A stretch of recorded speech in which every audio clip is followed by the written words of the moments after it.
final do culto, eu estarei hoje, pela última vez, ali no balcão, fazendo as inscrições para o seminário Segredos Espirituais, terceiro módulo de cura interior, que vai acontecer aqui, nessa igreja, sábado, agora, dia 26.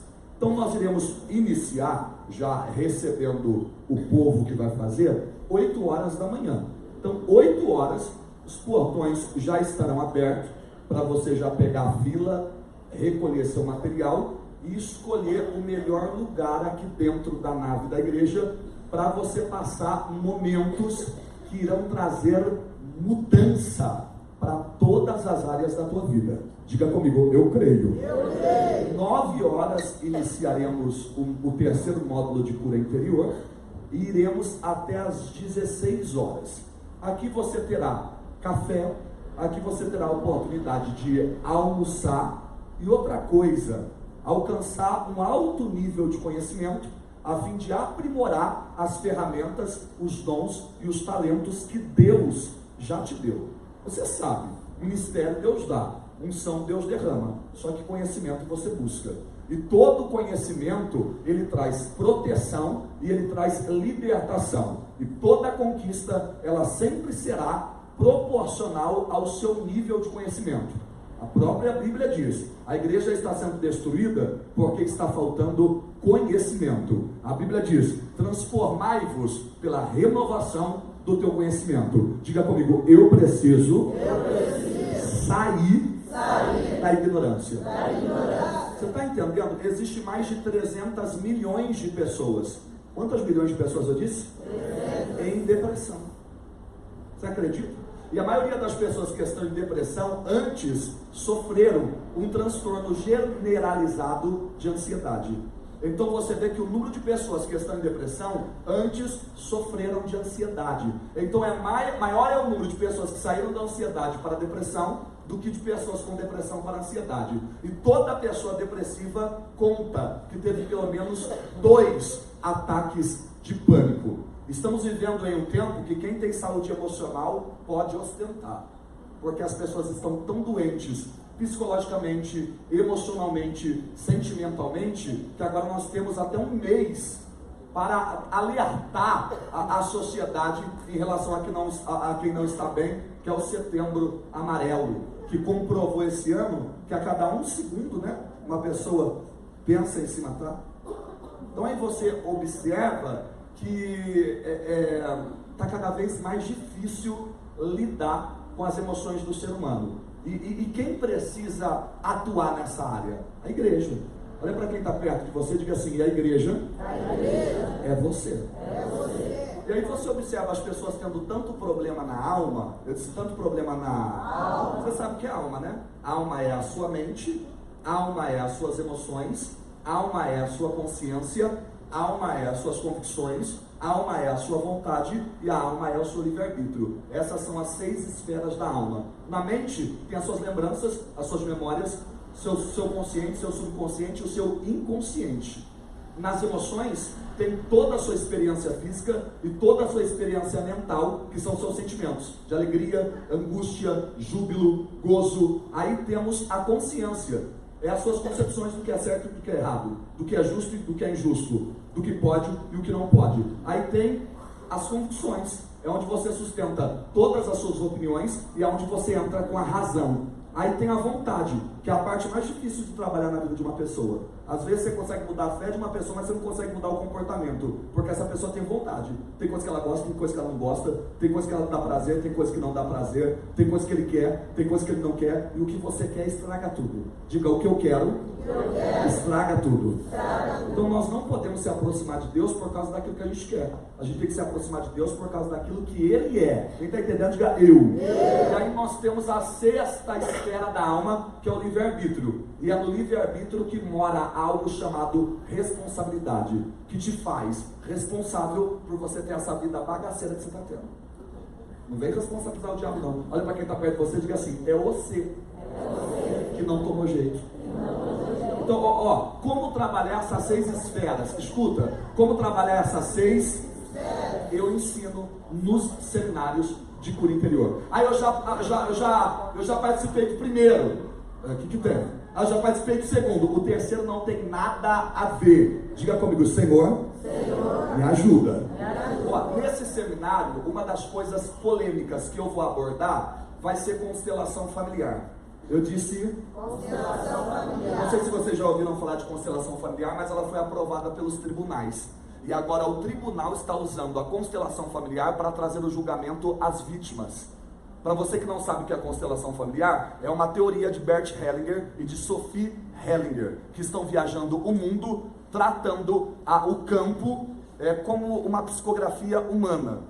Pastor, o que você acha da constelação familiar?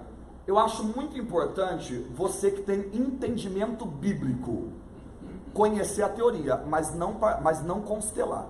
Eu não aconselho cristão constelar.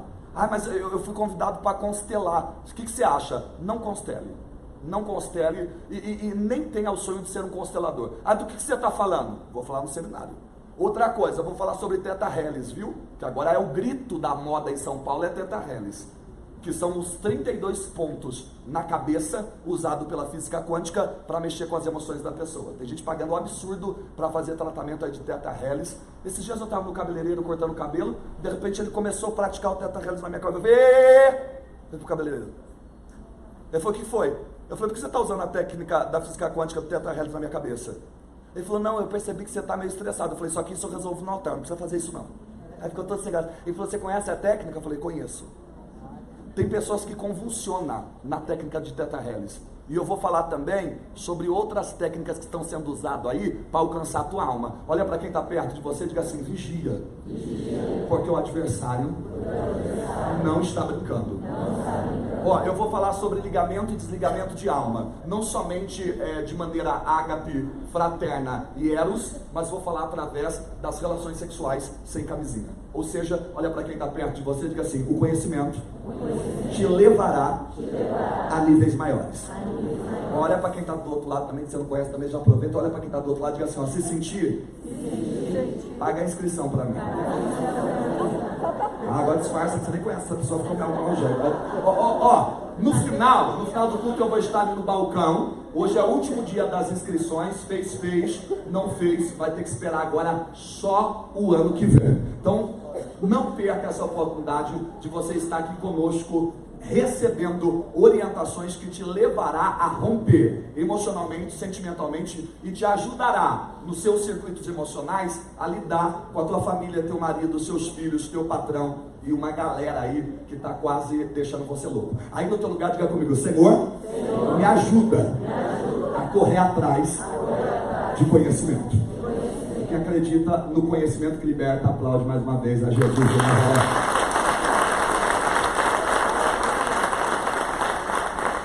Amém? Amém? Ó, não tem como eu e você obtermos vida abundante. Você escutou? Não tem como eu e você obtermos vida abundante se não nos posicionarmos de uma forma eficaz. Agora Jesus ele é abordado por um doutor da lei.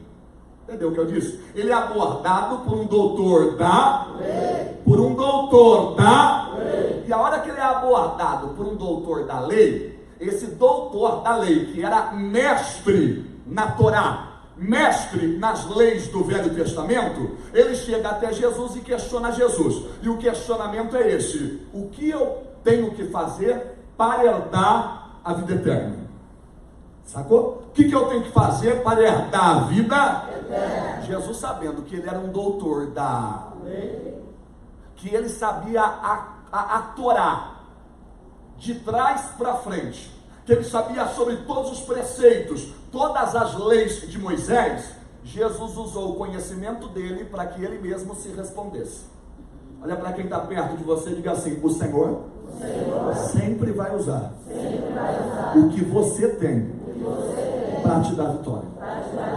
Não foi o que o Senhor perguntou para Moisés? O que é que você tem na tua? Não foi o que o profeta disse para a viúva? O que é que você tem lá na tua casa? Ele olhou para o profeta e disse: a tua serva não tem? A tua serva não tem? Até que ela se maior ou por menor que seja, você precisa ter ter alguma coisa. E ninguém é tão miserável que não tenha nada que seja útil ao reino. Diga comigo, Deus vai usar o que eu tenho para me dar vitória. Todo mundo riu quando Davi foi derrubar o gigante com um estilingue.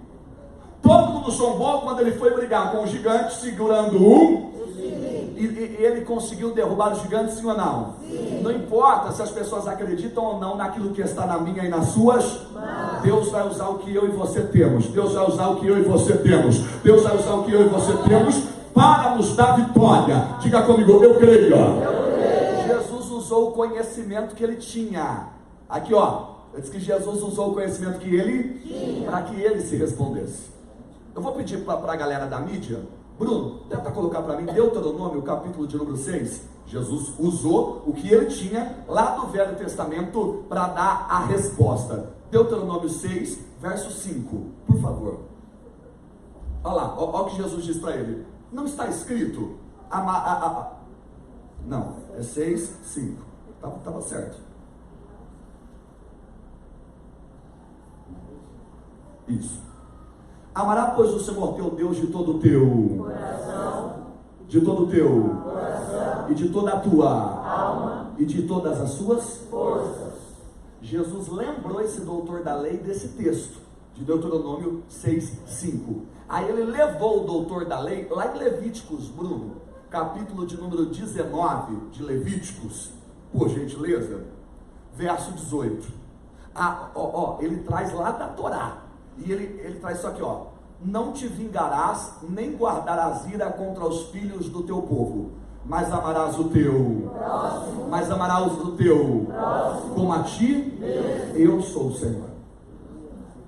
Então você está entendendo que a Torá trazia 10 mandamentos? Quantos mandamentos? 10. Só que Jesus pegou os 10 e transformou em um. Escuta, Jesus pegou os 10 e transformou em amarás ao Senhor teu Deus de todo o teu coração, de toda a tua alma, de todas as suas forças, e o teu próximo como teu próximo como. Então você está entendendo que esse mandamento que Jesus trouxe não era novo? Já tinha em Deuteronômio e em Levítico? Quem está entendendo, diga eu.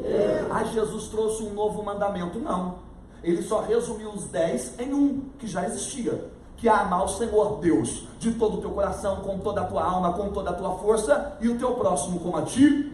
Aí Jesus deixou isso bem claro para ele. Se você quer ter a vida, se você quer ter a vida, ama o Senhor de todo o teu coração, de toda a tua alma, com toda a tua força, e o teu próximo como a ti. Mas quem conhece Bíblia é difícil, viu? Ele, tendo conhecimento da Bíblia, ele virou para Jesus e disse assim: tudo bem, então me responda uma coisa, quem é o meu próximo? Quem é o meu? A hora que ele perguntou para Jesus, quem é o meu? Aí Jesus disse assim, ó, um camarada estava indo de Jerusalém a Jericó, de Jerusalém a Jericó. De repente uma facção assaltou ele e roubou tudo que ele tinha, e acabou espancando ele até que ele ficasse meio morto. Meio morto, gente, é entre a vida e a morte. Espancou tanto ele até que ele ficasse entre a vida e a morte, e ficou esse estrangeiro na beira do caminho, entre a vida e a morte. De repente vem pelo caminho o sacerdote. De repente vem pelo caminho o sacerdote. E o sacerdote, vendo aquele camarada entre a vida e a morte, passa de largo. Passa de largo. E no mesmo caminho, eu disse no mesmo caminho, agora vem o levita. Vem quem? Levita. E a hora que ele vê aquele camarada na beira do caminho entre a vida e a morte, ele também passa de largo. Passa de largo. Agora no mesmo caminho, eu disse no mesmo caminho, vem o samaritano. Eu disse que vem quem? Samaritano. E a hora que ele avista aquele camarada entre a vida e a morte, ele dobra o joelho aos pés do camarada. Ele dobra os seus joelhos aos pés do estrangeiro. E a Bíblia diz que ele tira da mochila vinho, ele tira da mochila azeite e começa a tratar naquele camarada todas as suas feridas. Não escutei. Todas as suas feridas. Quando ele observa uma restauração, Quando ele observa um vigor naquele estrangeiro, aí ele cata aquele camarada e põe em cima do cavalo, porque a Bíblia diz que ele se moveu de íntima compaixão. Ele se moveu de íntima compaixão, colocando o camarada agora já restabelecido, já meio que restaurado em cima do cavalo. Ele leva o camarada até uma estalagem, até uma hospedaria, até um hotel. E na hora de fazer o check-in, eu disse, na hora de fazer o check-in, ele diz para o cara lá do balcão: olha, eu estou deixando ele aqui e eu já quero dar uma entrada na instalação, nele como hóspede. Eu já quero dar uma entrada, eu quero dar uma... E deixar liberado para ele o frigobar, porque o gostoso de hotel é frigobar, você viu? Nossa, pelo amor de Deus, eu vou focado no frigobar. É tudo caro, mas... botou eu no hotel, é frigobar na hora. Acho que tem um demônio ali no frigobar que fica... Cida, é um frigobar que... A delícia, né? Nossa, Cida. Chocolate. Que mais, Cida? Refrigerante. Deixa eu dizer uma coisa para vocês, tá bom, Cida? Aí a gente começa a observar que deixou o frigobar, deixou a conta, ó, e fica com o número do meu cartão. O que ele precisar aqui, pode ir debitando, pode ir. Debitando. Na volta eu termino de custear. Na volta eu termino de custear. A hora que Jesus terminou de contar essa parábola, olha aqui para mim. A hora que Jesus terminou de contar essa parábola, ele perguntou para o doutor da lei: quem foi o próximo?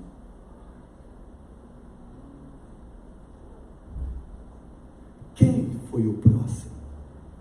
O doutor da lei ficou sem palavras, abismado com aquela orientação que veio de Jesus. Com aquela orientação, eu disse que veio de Jesus. Que veio de Jesus. E é o que eu quero dividir com vocês. Eu quero dividir com vocês esse ensinamento precioso da parte de Jesus. Sabe uma coisa que eu acho super interessante? Jesus, quando deixou a terra, conseguiu entender o que eu disse? Jesus, quando deixou ele deixou alguma apostila para a gente estudar? Alguma apostila para a gente estudar? Não. Ele deixou vídeos assim no canal do YouTube para a gente ficar assistindo? Não. Ele deixou livros que ele escreveu, vários livros, deixando para a gente regras, princípios e preceitos? Não. Quando Jesus deixou a terra, escuta, quando Jesus deixou ele só deixou duas coisas para a gente. Pergunta para mim, o quê? O quê? Atitudes e obras. Eu disse... atitudes e obras. Não ouvi. Eu disse... atitudes e obras. Jesus sempre mostrou a salvação. Jesus sempre mostrou o caminho da vitória, e não foi com teoria. Eu não sou contra estudar não, viu, irmão? Tanto é que sábado eu estou aqui dando seminário.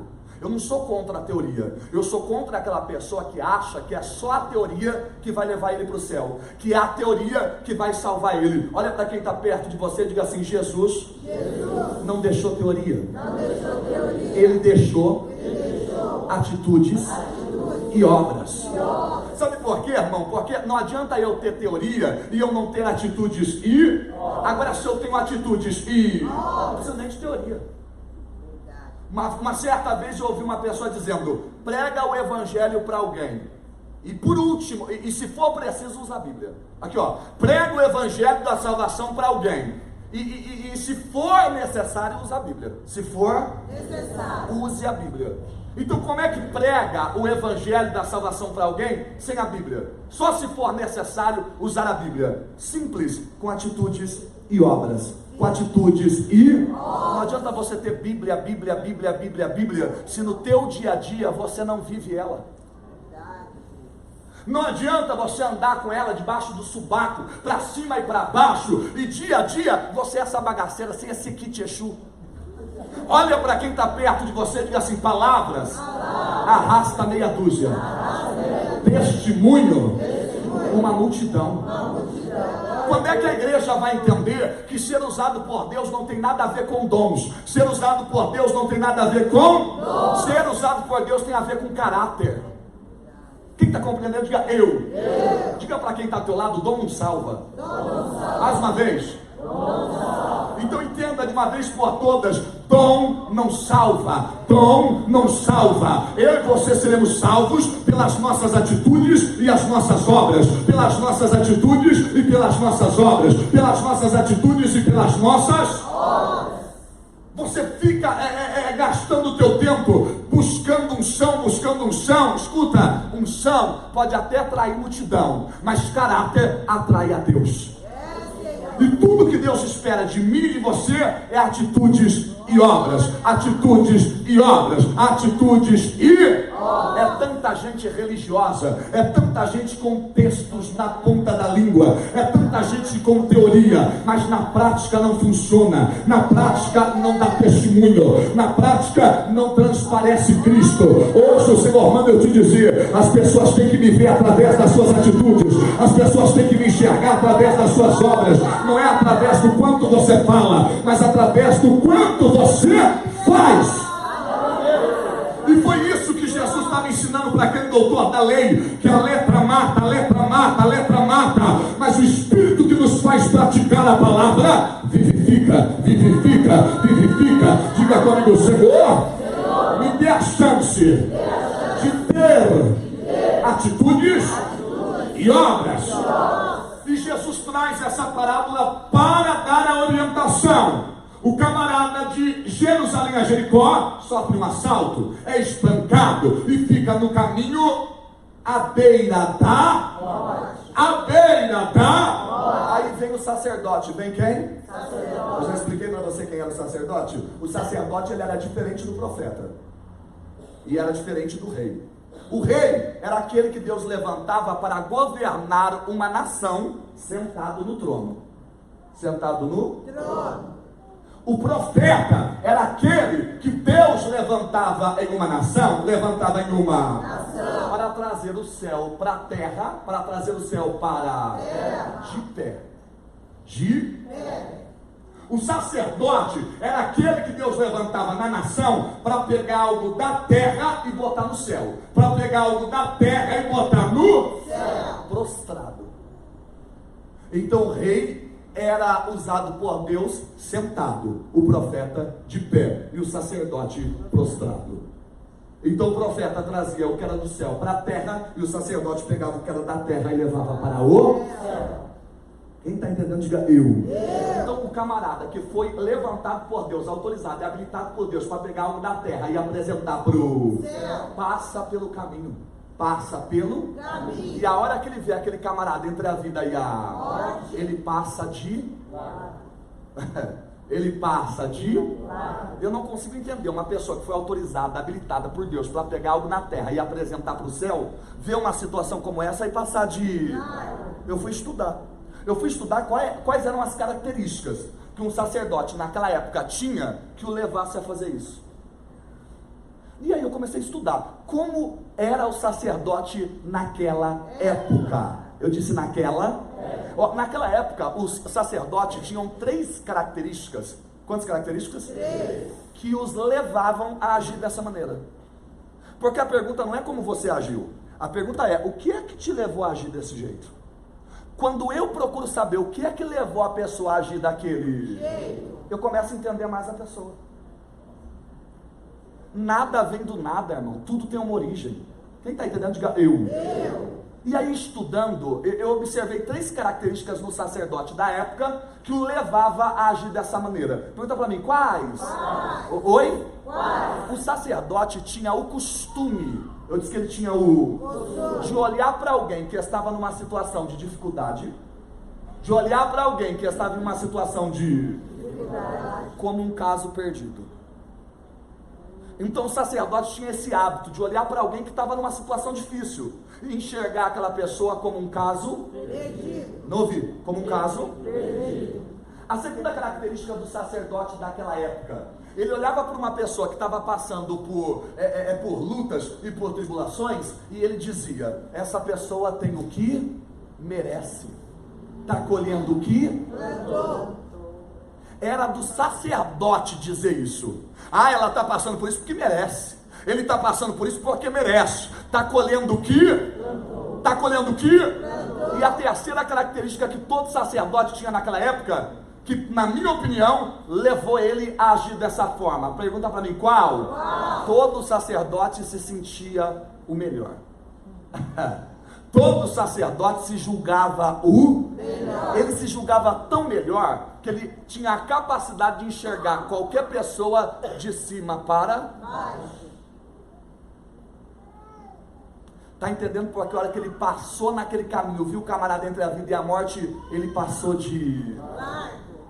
Porque talvez ele olhou para aquele camarada e disse, ó, já está entre a vida e a morte. Isso aí é um caso perdido. Talvez ele olhou para aquele camarada e disse, ó, para ele estar assim, para ter sofrido esse assalto e para ter sido espancado para o céu, ele olhou para aquele camarada como se fosse inferior. E ele se julgando ser melhor, superior. Olha para quem está perto de você e diga assim, uma pessoa que foi levantada por Deus, agir dessa maneira, é lamentável. Quem está entendendo, diga eu. Agora vem o levita. Vem quem? Levita. Você sabe quem era o levita? O levita naquela época, ele era responsável por toda a manutenção do tabernáculo.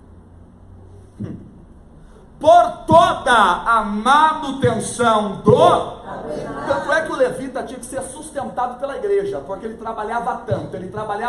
Eu disse que ele trabalhava, que não tinha tempo. Não havia tempo de ele trabalhar no secular. Então ele tinha que ser mantido pela igreja. Ele tinha que ser mantido pela igreja.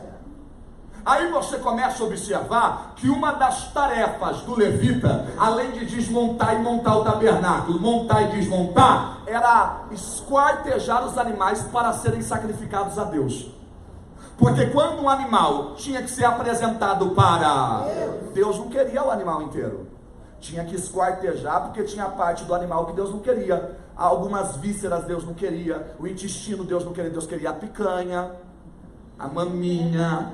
Deus queria as partes boas do animal. O resto, Deus queria que queimasse fora do arraial. E quem eram os açougueiros? Os levitas. Tinha levita que chegava a esquartejar 250 animais por dia. Eles trabalhavam tanto, eu disse que eles trabalhavam, que quando sobrava um tempo, olha aqui ó, quando sobrava um, aí eles iam tocar e eles iam cantar para Deus. Quando sobrava, agora tem camarada na igreja que só faz isso e quer que a gente chame ele de levita. Ah, pelo amor de Deus, conversa com o Batman desse lado aqui, querido.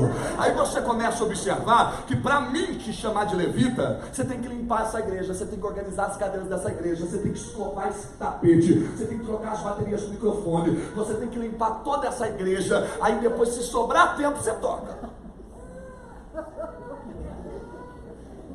Agora vem, toca uma panderola. Só toca a panderola, ainda toca todo semitonado, todo fora do acorde, e ainda quer que chama de levita?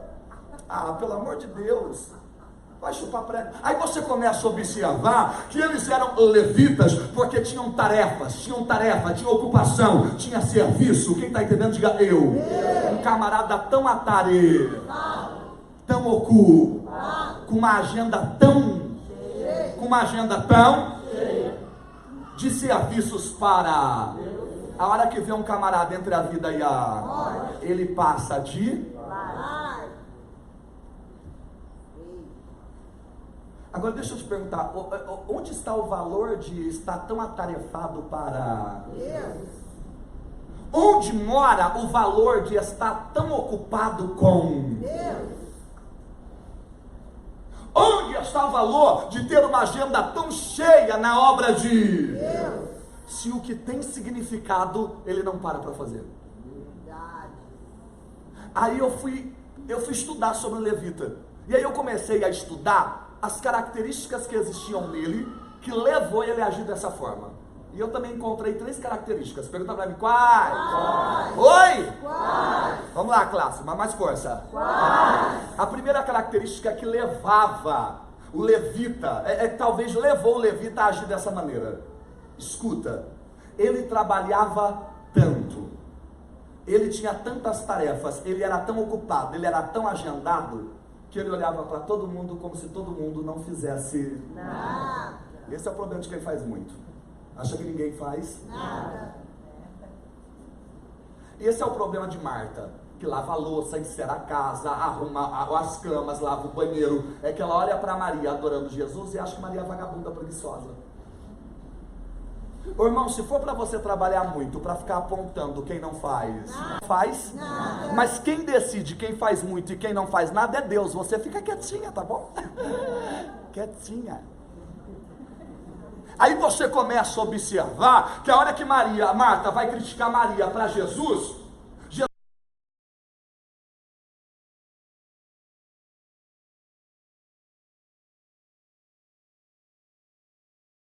a tua irmã escolheu a melhor parte e eu não vou tirar. Agora, se você quer se descabelar, se desdobrar, fazendo tudo, o problema é seu.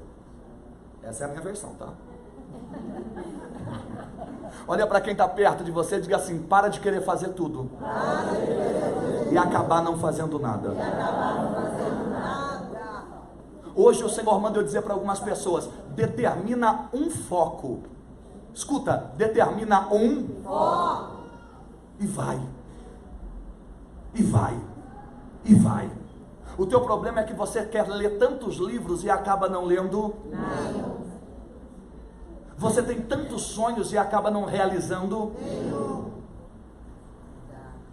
Foca em um objetivo. Escuta, foca em um objetivo. Não escutei, foca em um objetivo. Aí você começa a observar que o levita tinha tantas tarefas, o levita tinha tantos trabalhos, tinha uma agenda tão bombada que enxergava todo mundo com desprezo. Enxergava todo mundo com desprezo. Todo mundo que trabalha demais enxerga o próximo com desprezo. Não, mas eu durmo só 3 horas por dia, eu levanto, vou pro serviço, faço. Às vezes eu tenho até que ficar sem almoço, porque eu saio, eu vou direto pro bico, eu tô cansado de campo. Ô querido, morre então, querido, morre. Não, eu quando descanso carrego pedra. Olha para quem está perto de você e diga assim: entenda que há um perigo no vazio. Não, em um vazio, em uma vida ocupada demais. Olha para quem está do teu lado e diga assim: cuidado com o vazio de uma vida ocupada demais. Deixa eu dizer de novo para você: cuidado com o vazio de uma vida ocupada demais. Tem gente que vive um vazio, mesmo tendo uma vida ocupada demais. Sabe por quê? Porque às vezes todo esse excesso esconde uma falta que há em você. Todo excesso esconde uma falta. Talvez você trabalhe, se desdobra simplesmente para esconder um vazio que você não dá conta. Aí você prefere ficar trabalhando o dia inteiro, você prefere ficar trabalhando que nem um jumento, que nem uma mula, para esconder esse vazio que você não está conseguindo resolver. Cuidado com o vazio de uma vida ocupada demais. Olha para quem está perto de você e diga assim: vigia com a sua agenda. Sabe uma coisa que eu entendi? Pergunta para mim: o quê? Que se você não aprende a dizer não, a sua agenda é dos outros e não sua. Sabe quando a agenda é minha? Quando eu aprendo a dizer não. Se você não aprender a dizer não, a tua agenda sempre será dos outros. Porque é os outros que vai decidir onde você vai, o que você tem que fazer, porque você simplesmente é trouxa e não diz não. Vai pro Poupa Tempo, muda o nome para Trouxonilda e vai morar na Trouxolândia. Olha para quem está perto de você e diga assim: se você não disser não, a sua agenda sempre será dos outros. Ó, tá aqui um dos meus melhores amigos. Para mim, ele é meu pai aqui em São Paulo, que é o Rogério. Rogério faz a minha agenda há mais de 15 anos. O Rogério já chegou a agendar eu em 53 igrejas por mês, de mastigando gengibre para não cuspir sangue nos irmãos na hora que eu dava um brado de vitória, senhora. E sabe qual é o problema de ter uma agenda lotada? Pergunta para mim: qual? É que às vezes a minha agenda me leva em lugares onde Deus não tem nada comigo. O problema de ter uma agenda lotada é que muitas vezes a minha agenda me leva em cidades, em estados e em países onde Deus não tem nada comigo. Então a pergunta não é se você é atarefada. Diga para quem está perto de você: ser ocupado, não é ser produtivo. Tem gente que só é ocupado, não é produtivo. Quando eu sou produtivo? Pergunta para mim, quando? Quando eu não foco no serviço, quando eu foco nos resultados. Você está fazendo tanta coisa que não tem resultado, senhora. Toda vez que eu faço algo que não tem resultado, eu estou me ocupando, eu não estou sendo produtivo. E o Senhor manda eu te dizer: para de se ocupar, seja produtivo. O levita era atarefado, sim ou não? Sim. Era ocupado, sim ou não? Sim. Tinha uma agenda lotada, sim ou não? Sim. Mas não fez o que tinha significado, não fez o que tinha significado, não fez o que tinha significado. E é aquele exemplo que eu sempre dou. Estou com uma doença, vou até o médico e o médico diz assim para mim: André, essa sua doença não tem jeito, nós vamos ter que te passar por uma cirurgia e vamos ter que remover algo da tua via respiratória. Eu falo: como assim, doutor? Não, vamos ter que remover algo da tua via respiratória para que você continue prosseguindo. Só que você escolhe o que é para nós removermos. Mas, doutor, quais são as opções? Então, André, como o problema é na via respiratória, de duas uma: ou nós removemos o seu nariz,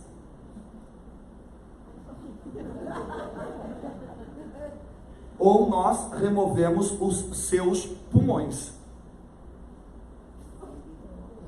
Misericórdia, Cida. O meu nariz ou os meus? Se remover meu nariz, todo vídeo que eu subir para o YouTube vai estar um buraco na minha cara.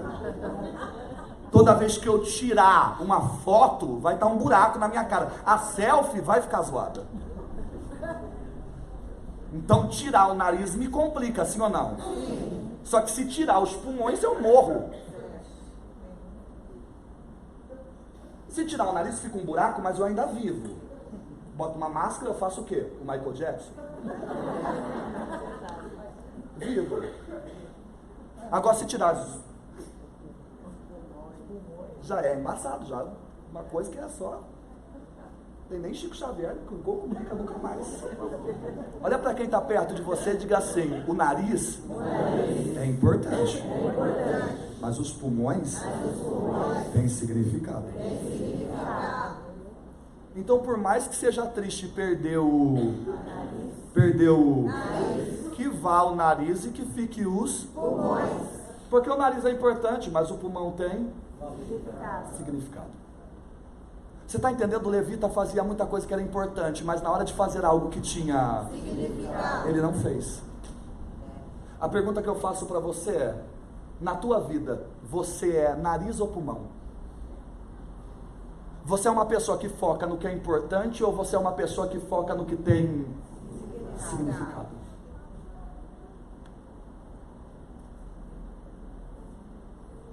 Tem coisa que tem preço, irmãos, mas tem coisa que tem valor. E o que tem valor não tem preço. A cama tem preço, mas o sono tem valor. O remédio tem preço, mas a saúde tem valor. A casa tem preço, mas o lar tem valor. A pergunta é: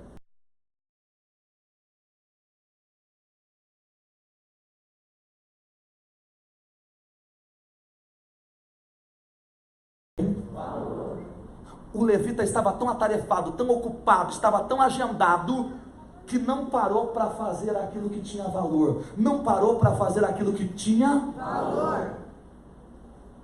Porque a primeira característica do levita era trabalhar tanto a ponto de olhar para todo mundo com desprezo, olhar para todo mundo com desprezo. A segunda característica do levita: ele era atarefado demais, ele era atarefado demais. O Senhor manda eu dizer para algumas pessoas que estão aqui: pé no freio. Escuta, o Senhor está mandando eu dizer para algumas pessoas aqui: pé no freio. Se o homem não para ouvir Deus, Deus para o homem. Seu filho está crescendo e você não está acompanhando. Sua esposa está adoecendo e você não está percebendo. Quando é que você vai parar tudo para sentar no tapete e brincar com o seu filho? Quando é que você vai desligar a televisão para ir no quarto e cobrir a tua filha? Quando é que você vai parar um pouco a tua agenda para entender que a tua casa, a tua família tem valor? Hoje o Senhor me trouxe aqui para te dizer: não faz o levita, não lota a tua agenda a ponto de perder o que tem valor. Quem está compreendendo, diga eu. O levita passa de largo, o levita passa de largo. Porque ele interpretava aquele camarada como um atraso de vida. Toda pessoa ocupada, quando vê uma pessoa que não é, interpreta aquela pessoa como um atraso de vida. Olha para quem está perto de você e diga assim: para de ser o levita. Para de achar que quem está ao teu redor é atraso de vida. Quem está entendendo, diga eu. Agora vem pelo caminho o samaritano. O samaritano. Sabe quem era o samaritano? Era aquele que tinha uma religião que os judeus diziam que ia levar ele para o inferno. O samaritano era o kardecista. O samaritano era um umbandista, era o cara do candomblé, era o cara da Xexenoe, que gostava de rir com os japoneses. Era aquele que subia as escadas da nossa, lá de Aparecida, devota. Era aquele que tinha uma religião que os judeus diziam que ele ia pro, só que o que ele fez? Ele parou. Se ajoelhou aos pés daquele camarada, tirou da sua mochila vinho e azeite, eu disse, e começou a tratar todas as feridas. A hora que ele viu que o camarada estava restaurado e um pouco restabelecido, colocou ele no animal, levou ele até um hotel, fez o check-in, deu uma entrada e mesmo de longe foi cuidando, sim ou não? Sim. Mesmo de longe foi cuidando, sim ou não? Sim. Na hora que Jesus termina de contar a parábola, o doutor da lei está com os olhos arregalados desse tamanho. Jesus quis dizer uma coisa simples. Pergunta para mim, o quê? O quê? Amar o próximo é ser próximo. Amar o próximo é ser próximo. Amar o próximo é ser próximo. Não, você não escutou. Amar o próximo é ser próximo. É o que Jesus quis ensinar para ele. Você está procurando saber quem é o próximo. A pergunta não é quem é o próximo. A pergunta é: você é próximo?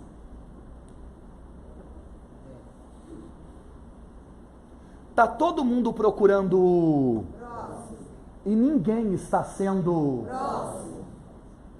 Dos três, quem foi próximo? Samaritano. Não ouvi. Dos três, quem foi próximo? Samaritano. Se aquele camarada que estava entre a vida e a morte ficasse esperando do sacerdote ser próximo, o que teria acontecido com ele? Se aquele camarada que estava entre a vida e a morte ficasse esperando do levita ser próximo dele, o que teria acontecido com ele? Sabe qual é o nosso erro? Pergunta para mim, qual? É esperar muito de quem não tem nada. Sabe qual é o teu erro? É depositar no sacerdote aquilo que você só vai encontrar no samaritano. É depositar no levita aquilo que você só vai encontrar no samaritano. O teu erro é cobrar das pessoas aquilo que elas não têm para te dar. Ah, mas ele era sacerdote. Ai, mas ele era levita. E o Kiko?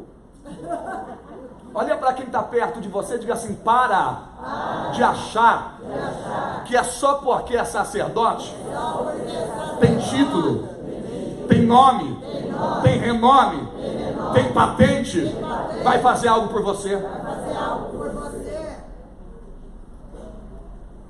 Para de achar que só porque é levita, só porque tem agenda bombada, só porque está atarefado, só porque está ocupado, vai fazer algo por você. O nosso erro é depositar nas pessoas expectativas. O nosso erro é depositar nas pessoas expectativas. Sabe de onde vem as decepções? Vem das expectativas que a gente coloca em pessoas que não tem nada para oferecer para a gente. Porque se eu não esperar nada de você, eu vou me decepcionar com você? Pronto. Eu não esperava nada muito de você mesmo. Eu olho para a senhora e espero da senhora.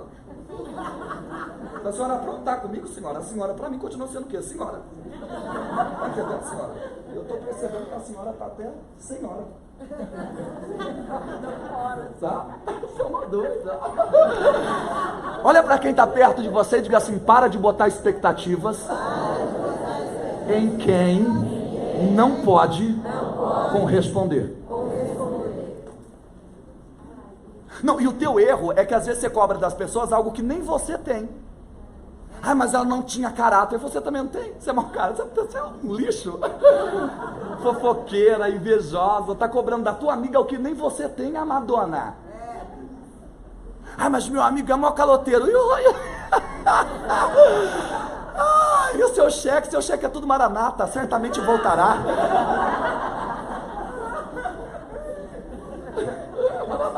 Voltará com certeza. Deixa eu dizer uma coisa para você. Às vezes eu e você fazemos o camarada que espera do sacerdote, espera do levita, e o Senhor manda eu te dizer: o que eu tenho para você virá de onde você menos espera.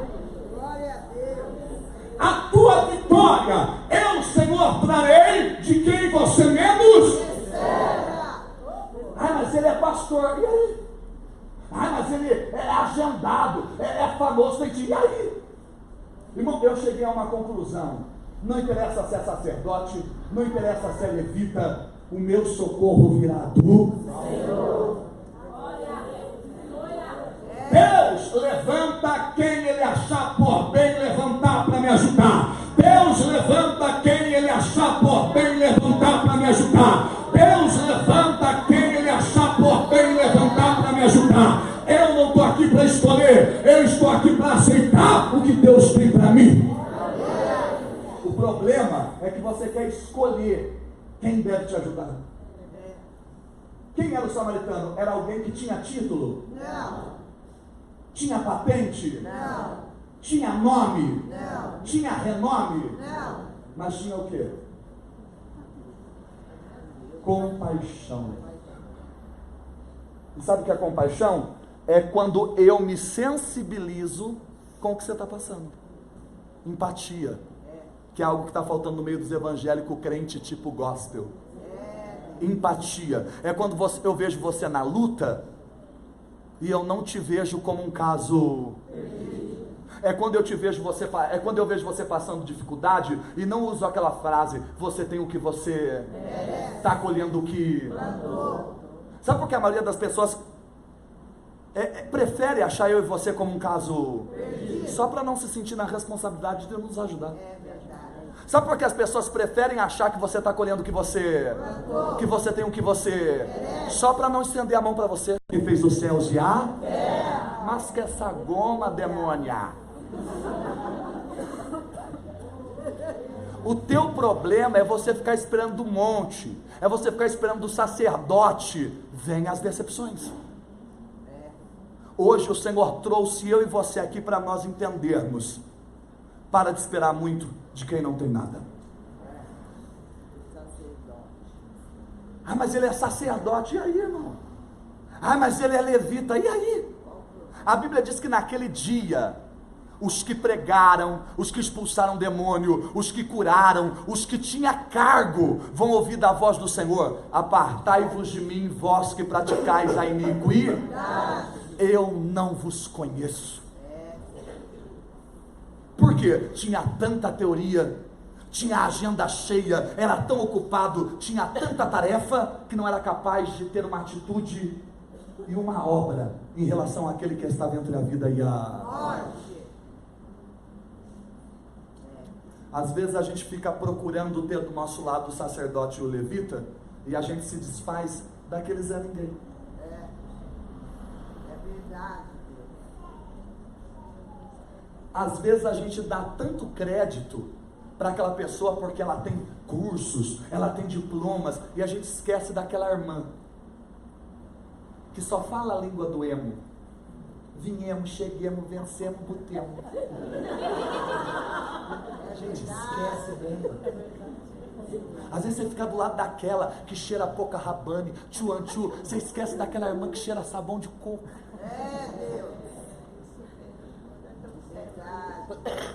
Sabe o que eu e você precisamos entender? Que corremos atrás de sacerdotes e levitas, e se esquecemos daquela pessoa que todo mundo está mandando pro e que é ela que vai nos ensinar muita coisa. É verdade, Deus. Irmão, Deus não me chamou para mandar ninguém pro Inferno. essa responsabilidade é dele. É, Senhor. Irmão, enquanto eu estiver na terra, eu vou pregar o céu. É, Deus. Pergunta para mim, por quê? Por quê? Porque a minha intenção é botar no teu coração vontade de ir pro céu. Uma vez um jovem perguntou assim para mim: pastor, você nunca teve medo de ir pro inferno? Eu falei, não. Ele falou, por quê? Eu falei, porque a minha vontade de ir pro céu é maior do que o meu medo de ir pro inferno. E quando a minha vontade de ir pro céu é maior do que o meu medo de ir pro... Eu nem penso no inferno, irmão. No inferno nem penso. A Bíblia diz que eu tenho que pensar nas coisas do alto. A Bíblia diz que eu tenho que orar para ir para o céu. Qual foi a última vez que você orou dizendo, Deus, eu quero ir para o céu? Você orou pedindo marido, você orou pedindo emprego, você orou pedindo carro, orou para quitar o apartamento, esqueceu de orar para ir para o céu. Aquele doutor da lei queria saber o que ele poderia fazer para ir para o céu. O Senhor disse, atitudes e obras. O Senhor ensinou ele, atitudes e obras. Que virá sempre do sacerdote? Não. Que virá sempre do sacerdote? Não. Que virá sempre do levita? Não. Que às vezes vem de quem a gente menos espera. É, Senhor. Nessa parábola, sabe quem eu quero ser? O samaritano. Aquele que diante dos homens é um Zé, mas diante de Deus é precioso. É, Deus. Deus conhece as pessoas. Diga assim comigo no microfone. Seja um fracasso diante dos homens.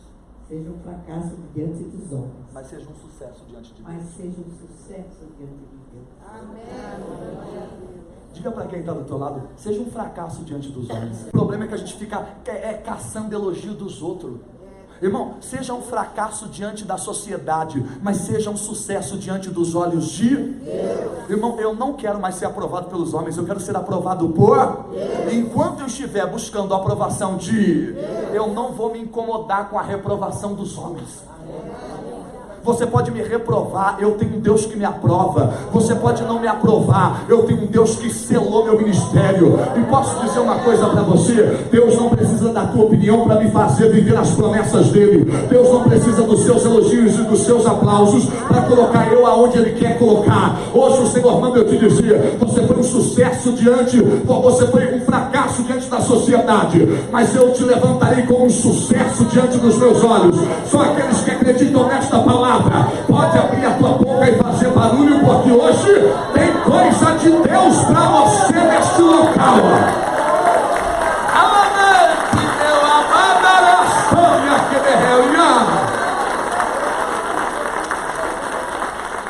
A hora que Deus me trouxe essa palavra, eu disse: Senhor, não me levante como aquele que busca ser sacerdote, busca ter título, busca ter patente, busca ter nome, busca ter renome. Eu não quero olhar para as pessoas e enxergar elas como um caso.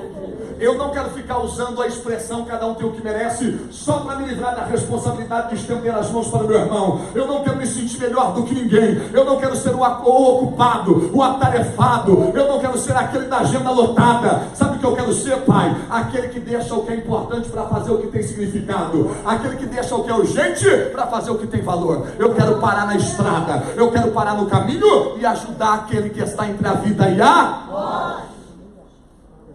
O sacerdote passou pelo caminho e viu o camarada meio morto, sim ou não? Os três passaram pelo mesmo caminho. E quem é o caminho? Quem é o caminho? Hoje a pergunta não é se você está no caminho. A pergunta é quem é você no caminho. Durante muito tempo eu dizia para os irmãos: vocês precisam conhecer o caminho, e Jesus é o caminho, a verdade e a vida. Durante muito tempo a gente pregava qual era o caminho. Agora a gente tem que pregar quem é você no caminho. Pergunta para quem teve coragem de sentar do teu lado: quem é você no caminho? Você é o sacerdote que busca status, título, rótulo? Ou você é o levita, ocupado, atarefado, agendado? Ou você é o samaritano, não reconhecido, interpretado como um Zé Ninguém, mas que fará os olhos do Altíssimo brilhar. Sabe qual é a minha intenção essa noite? Te fazer parar para pensar: quem é você no caminho? Você é o sacerdote? Você é o levita? Ou você é o... Agora tem gente, Cida, que não é o sacerdote, não é o levita e nem é o samaritano. Tem gente que é o ferido. É verdade. Às vezes a gente fica: ah, mas eu sou o sacerdote, sou levita, ou eu sou o samaritano. Não, você é o ferido, você é aquele que já está quase... E ninguém está percebendo. Coisa triste é quando você está quase morrendo de tantas feridas e ninguém do teu lado está lutando. Verdade. O Senhor manda eu te dizer: se não houver nessa casa samaritano, eu desço para pagar a tua conta. Eu desço para te trazer cura. Diga comigo: eu creio no milagre que vem do Senhor. Quem acredita, diga eu. O camarada levou ele até a hospedaria e seguiu viagem. E mesmo seguindo, continuou cuidando dele, sim ou não? Sim. Pergunta para mim: por quê? Por quê? Porque às vezes eu não preciso estar perto para estar junto. Certo. Verdade. Às vezes eu não preciso estar para estar. Eu posso mesmo de longe cuidar de você. Amém. Com oração, Glória. com jejum, Amém. com votos no altar. Amém. Diga para quem está perto de você, ainda que você não esteja perto, Ainda que você esteja perto, esteja junto. esteja junto. Foi isso que Jesus quis dizer para aquele doutor da lei: amar o próximo, amar o próximo é ser próximo. É verdade. Às vezes a gente fica procurando na igreja quem é o Próximo. e a gente esquece de ser, O próximo. de ser próximo. É. Então eu não vou ficar procurando o próximo, eu vou ser O próximo. próximo. Não é o próximo, eu vou ser próximo. Diga: eu não vou procurar o próximo. Eu vou ser próximo. Eu vou ser próximo. Ó, se cada um nessa igreja, deixa eu só dizer uma coisa: se cada um dentro dessa Igreja. sair daqui hoje tomando a decisão de ser próximo de pelo menos 3 pessoas que congregam aqui, alguém vai ficar sozinho? Não. Pronto. O pastor Fernando vai conseguir ser próximo de todo mundo que está aqui? Não. A pastora Lígia vai conseguir ser próxima de todas as mulheres que estão aqui? Não. Então às vezes a gente fica esperando de uma pessoa aquilo que dá pra gente fazer. Ah, mas eu não sou sacerdote, o que tem? Ah, mas eu não sou levita, o que tem? Você só precisa ter atitudes e obras. Atitudes e Obras. Lá na minha igreja, olha a minha pretensão dizendo minha igreja. Força de expressão. Obrigado, Cida. Mas lá existe um ministério de recepção. Eu disse o ministério de... Recepção. É uma galera que fica do lado de fora da igreja para receber as pessoas que estão chegando. Sabe por quê? Porque uma pessoa só precisa de 8 segundos. Eu disse o quê? 8 segundos. Dentro de uma igreja para decidir se vai voltar. Mas ela só precisa de 5 segundos lá fora para ter uma primeira impressão da igreja. Então os primeiros 5 segundos que a pessoa vai ter a impressão da igreja vai ser lá fora. Ela nem entrou. A hora que ela entrou, nos próximos 8 segundos ela vai decidir se ela vai voltar. E esses 8 segundos, eu já peguei o microfone para pregar? Não. Você está entendendo? Então o que vai decidir se uma pessoa vai caminhar na fé cristã ou não é um trabalho em equipe. Porque se um camarada não é crente, já teve um problema lá no estacionamento, ele já nem sente mais vontade, ele já deixa a mulher e ele fala: eu volto buscar você. Vai embora. Você está entendendo o que eu estou dizendo? Então nós temos que trabalhar, nós temos que começar de onde nós estamos, onde nós... Estamos. Então não é procurar o próximo, é ser Próximo. é ser. Próximo. E onde a gente começa isso? Em casa. quando a sua esposa estiver lavando louça, vai secar. Quando ela estiver trocando o bebê, leva a pomada. Se eu não for próximo lá na minha, eu vou ser aqui? Nunca. Você não vai na tua casa, você não vai para os outros. Isso. A senhora tem que começar a pregar, senhora. Olha para quem está perto de você e diga assim, ó, seja próximo. Começando na sua casa. Vai passar uma vassoura, vai lavar uma louça, vai organizar uma gaveta. Seja próximo lá. Não adianta, irmão, a gente querer bancar o bom samaritano aqui, se em casa você é um demônio, varão. Ah, mas aqui eu falo Orianda Labaia, na tua casa a língua é tão estranha que nem Deus conhece. Olha para quem está perto de você e diga assim, seja o bom samaritano, seja próximo, começando lá na tua casa. Então eu e você precisamos compreender que era isso que Jesus estava querendo dizer. É isso que vai nos levar a herdar a vida. Ai, pastor, eu quero ter a vida eterna. Então não procure o próximo. Seja próximo. Seja. Hoje eu quero perguntar para você, você é próximo de quem? Quantas pessoas hoje estão sendo saradas, estão sendo tratadas porque estão do teu lado? Então hoje, irmãos, nós não estamos procurando ser próximos de ninguém. E como herdaremos a vida eterna? Então hoje eu quero que essa palavra fique selada no teu coração. Seja próxima da sua filha, seja próximo do seu filho, seja próximo da tua esposa, seja próxima do teu marido, seja próximo, seja próximo, seja próximo, seja próximo. Aplaude ao Senhor Jesus.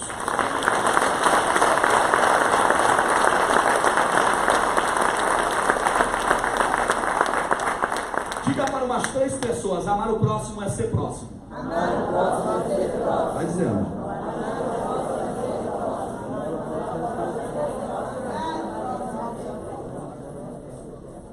Ele tirou da mochila vinho e azeite. Ele tirou da mochila o vinho significa a remissão, o sangue de Jesus lá na cruz.